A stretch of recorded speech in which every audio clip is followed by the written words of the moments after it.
ఇది విశాఖపట్నం వాసులు. అందుకే మొన్న కాల్చి వాత పెట్టారు విశాఖపట్నం వాసులందరూ.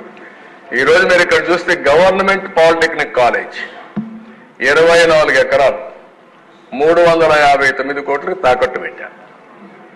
డైరీ 30 ఎకరాలు 309 కోట్లకు తాకట్టు పెట్టారు. గవర్నమెంట్ ఐటీఐ కాలేజ్ 17 ఎకరాలు 270 కోట్లకు తాకట్టు పెట్టాడు.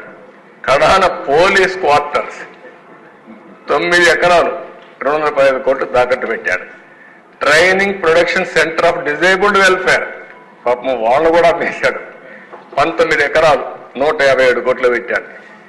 ఈ బంగ్లా 10 ఎకరాలు 203 కోట్లు. R&B క్వార్టర్స్ 3 ఎకరాలు 99 కోట్లు. కడాన రైతు బజారు కూడా వదిలిపెట్ల 4 ఎకరాలు అంటే 90 కోట్లకు తాకట్టు పెట్టాడు. సర్క్యూట్ హౌస్ మనం ఉండే అప్పుడప్పుడు పోయి ఉంటారు, దాన్ని కూడా 3 ఎకరాలు 40 కోట్లు పెట్టాడు. పీడబ్ల్యూ ఆఫీస్ 4 ఎకరాలు 79 కోట్లు. కడాన సెరికల్చర్ 6 ఎకరాలు 47 కోట్లు. తహసీల్దార్ ఆఫీస్ సీతంధార 1 ఎకరా 34 కోట్లు. ఇంకా మిగిలినవన్నీ వీళ్ళు కబ్జా చేశారు, ఇవన్నీ తాకట్టు పెట్టారు. 1940 కోట్ల రూపాయలు విశాఖపట్నంలో ఆస్తులు తాకట్టు పెట్టారు.